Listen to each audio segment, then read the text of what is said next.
So hello everyone, welcome to Psychophilic classes.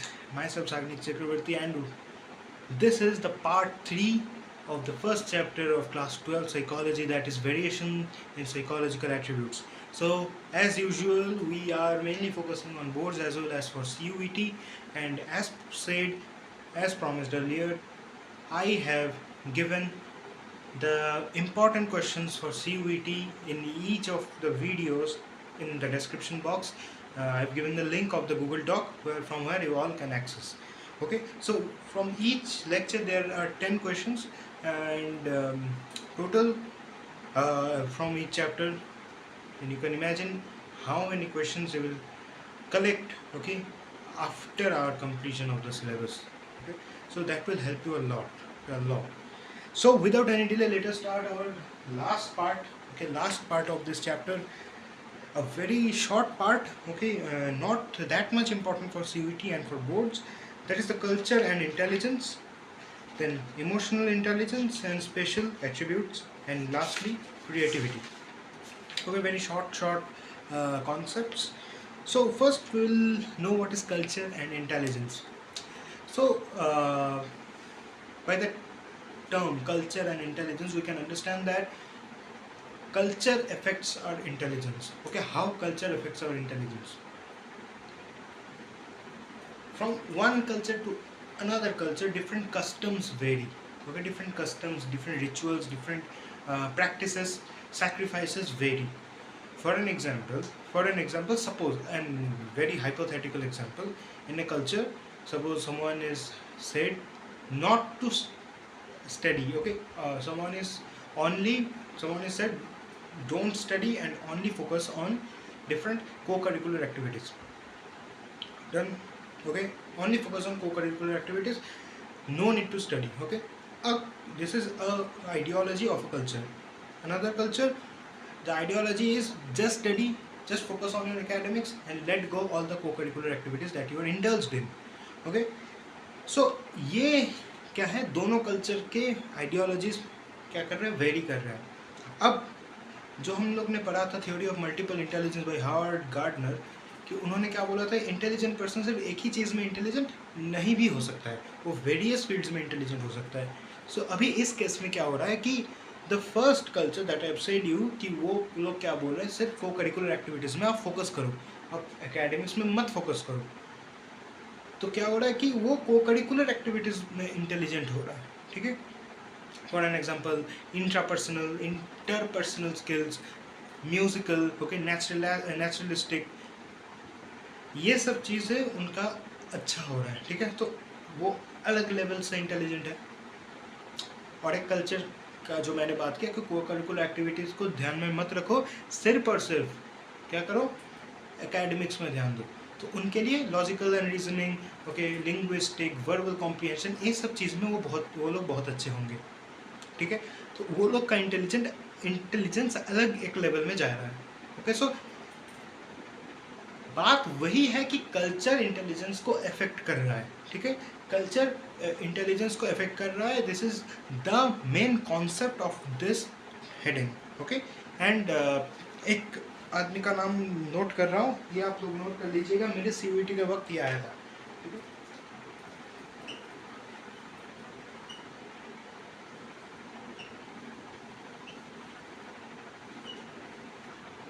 वाइगॉट sky नाम से Russian लग रहा है, obviously a रशियन ही है. A Russian psychologist has argued that culture provides a social context in which people live, grow and understand the world around them.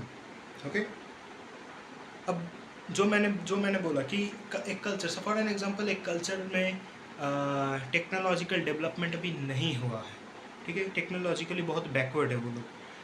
तो क्या होगा कि जो उनके इनहेबिटेंट्स होंगे उस कल्चर के, सपोज जो लोग होंगे, वो लोग टेक्नोलॉजिकली बैकवर्ड होंगे, तो उनका जो इंटेलिजेंस है वो टेक्नोलॉजिकली डेवलप नहीं कर पाएगा.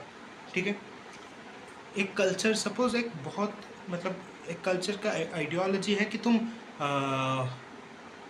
अर्बन एरियाज़ में नहीं रह सकते, तुमको रूरल एरिया में ही रहना पड़ेगा. ओके, सो ट्रांजिशन हो रहा है, अर्बन एरियाज़ में स्कोप्स स्कोप है, जानने का थोड़ा एक्सपोजर तुम लोगों को मिलता है, you can explore your self more properly. So intelligence का इस पार्ट डेवलप नहीं हो रहा है जो लोग रूरल एरियाज में रह रहे हैं. Why? Due to their culture.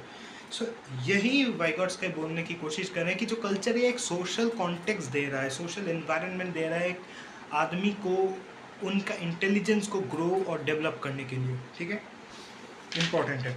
Next, technological intelligence. जो मैंने बोला कि एक टेक्नोलॉजी कैसे इंटेलिजेंस को एनहेंस करता है. ठीक है, एक टेक्नोलॉजिकल सोसाइटी में एक अगर एक चाइल्ड बड़ा हो रहा है, ठीक है, अपब्रिंगिंग उनका एक टेक्नोलॉजिकली एडवांस सोसाइटी में हो रहा है, तो उनको छोटे से ही एक टेक्नोलॉजिकल एक्सपोजर मिलेगा जो उनका इंटेलिजेंस को एनहेंस करने में हेल्प करेगा. This is known as technological intelligence. Then intelligence in the Indian tradition. Okay, तो वेरी इंपॉर्टेंट कॉन्सेप्ट. एक मैं कॉन्सेप्ट का नाम लिख दे रहा हूँ, ये नोट कर लेना आप लोग.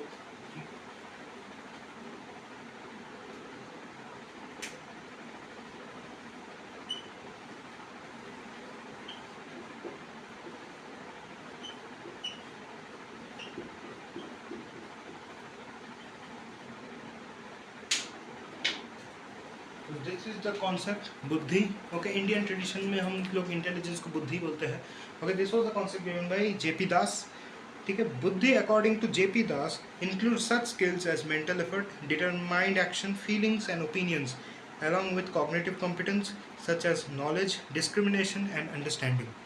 ठीक है, सो ये सब factors, determined actions, feelings, opinions, okay, effort, mental effort, ये सब चीज़ें ही एक आदमी को इंटेलिजेंट बनाता है, एक आदमी को बुद्धिमान बनाता है according to JP Das. Okay, unlike the Western views, which primarily focus on cognitive parameters, the following competencies are identified as facets of intelligence in the Indian tradition.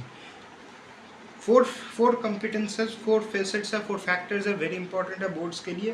ठीक है, what is cognitive capacity and CVT के लिए इधर से भी मेरे time में एक क्वेश्चन आया था. ठीक है, so what is cognitive capacity? Sensitivity to context, understanding, discrimination, problem solving and effective communication. Social competence क्या है? Respect for social order, commitment to elders, the young and the needy, concern about others, recognising others perspectives. Emotional competence क्या है? Self regulation and self monitoring of emotions, honesty, politeness, good conduct and self evaluation. Entrepreneurial competency क्या है? Commitment, persistence, patience, hard work, vigilance and goal directed behaviour. So cognitive capacity very easy है कि cognitive जो mental abilities है उनके ऊपर focus किया जा रहा है कि कैसे तुम सोच सकते हो, कैसे तुम रीज़न कर सकते हो, कैसे तुम सेंस कर सकते हो, कैसे तुम अंडरस्टैंड कर सकते हो. ठीक है, सोशल कॉम्पिटेंसी क्या है? सोसाइटी के साथ अडेप्ट होना, how you are interacting with your social members, जैसे कि नेबरहुड के साथ, आप नेबर्स के साथ कैसे इंटरेक्ट कर रहे हो, कैसे छोटे कैसे बड़े लोग को आप रिस्पेक्ट दे रहे हो. ठीक है, this is the thing. Emotional competency. Emotional competency, how can you regulate your emotions, how can you express your emotions, how can you understand others emotions. Entrepreneurial skills क्या है कि कैसे आप हार्डवर्किंग हो, ओके, कैसे आप परसिस्टेंट हो, consistent हो. ठीक है, गोल डायरेक्टेड बिहेवियर, कैसे आप लोग टारगेट कर रहे हो एक गोल को. Okay, that is the entrepreneurial competency, right?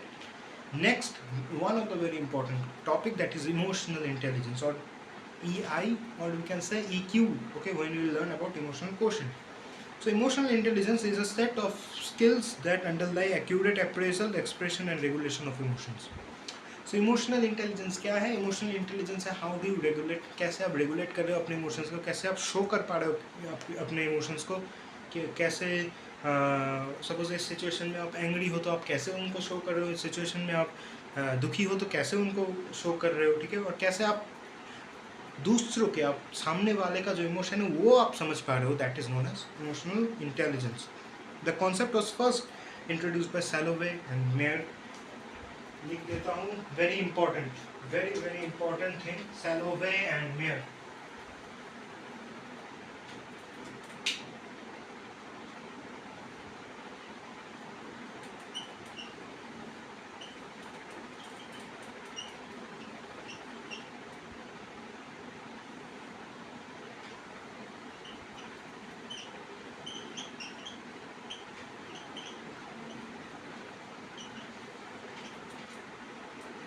Salovey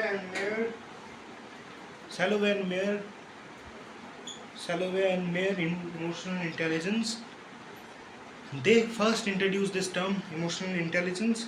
Okay, according to them, the ability to monitor one's own and others' emotions, to discriminate among them, and to use the information to guide one's thinking and actions is known as emotional intelligence.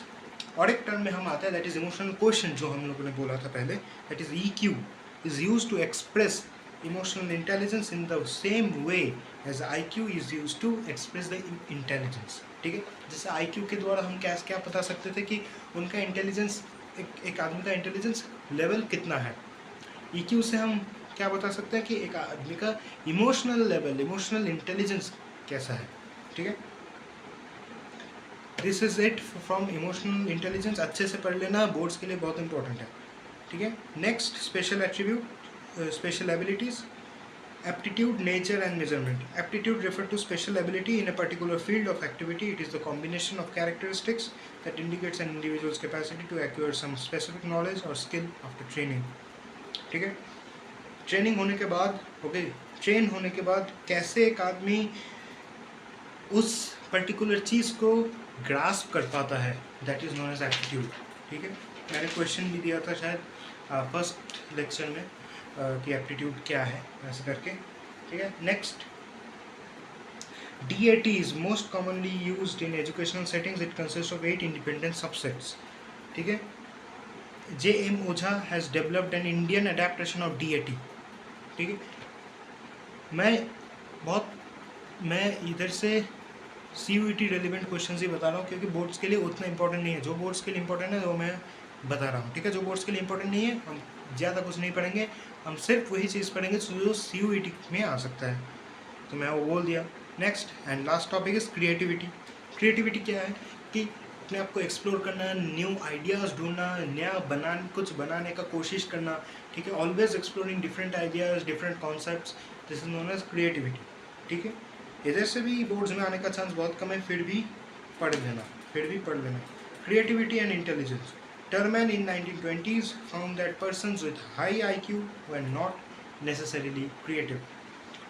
इधर एक मोड़ आया research में, psychological research में, कि Terman in 1920s found that person with high IQ, कि हम ऐसे बोलते हैं ना कि जो इंटेलिजेंट है वही क्रिएटिव है. नहीं, कभी नहीं. ये टर्मन ने बोला, ये कभी नहीं हो सकता. एक आदमी जो इंटेलिजेंट है वो साथ साथ क्रिएटिव नहीं हो सकता. एक आदमी जो IQ लेवल उतना अच्छा नहीं है वो क्रिएटिव हो सकता है. ओके, कभी कभी ये देखा गया कि जो इंटेलिजेंट है, जो IQ लेवल जिनका अच्छा है वो क्रिएटिव है. ठीक है, और मेजॉरिटी ऑफ द टाइम्स ये भी देखा गया कि जिनका क्रिएटिविटी लेवल हाई होता है वो उनका IQ लेवल थोड़ा कम होता है. ठीक है, मुद्दे की बात है कि दोनों IQ and creativity are not same in every time.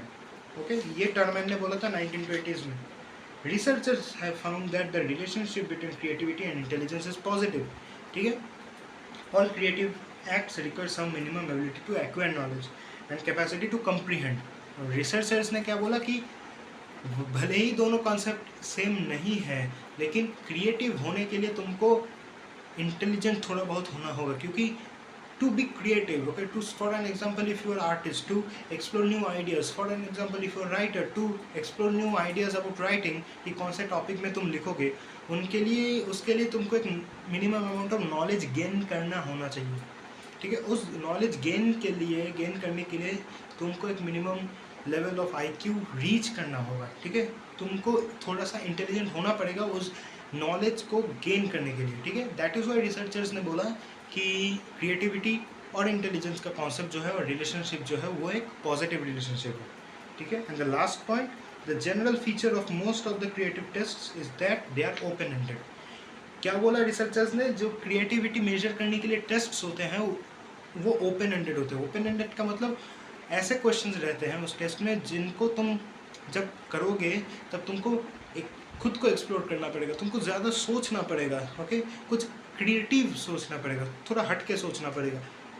These questions mainly comprises of the tests to measure creativity. तो इतना ही था फर्स्ट चैप्टर. ठीक है, इतना ही था. तो आज का टॉपिक, आज का जो लेक्चर था वो शॉर्ट लेक्चर था. क्योंकि इधर से बोर्ड्स का कॉन्सेप्ट उतना नहीं है, बोर्ड्स में उतना आने का चांस नहीं है, लेकिन CUET में आने का चांस थोड़ा बहुत है, जो मैंने बोल दिया है. Again, you will get the important questions from this lecture 2, okay, for CUET in my description box.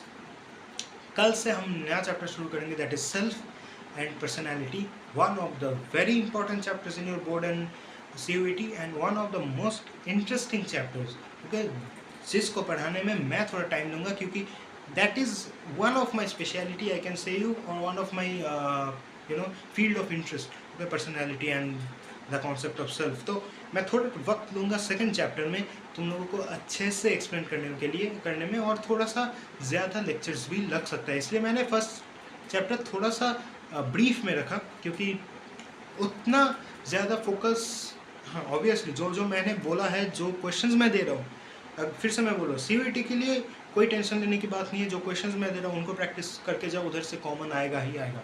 ठीक है, दिस इज माई गारंटी.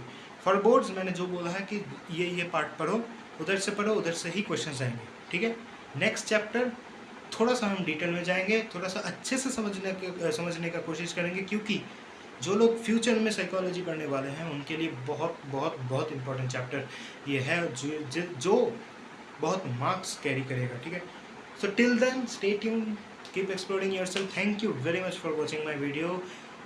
तब तक के लिए बाय, फिर से नेक्स्ट लेक्चर में मिलेंगे. बाय.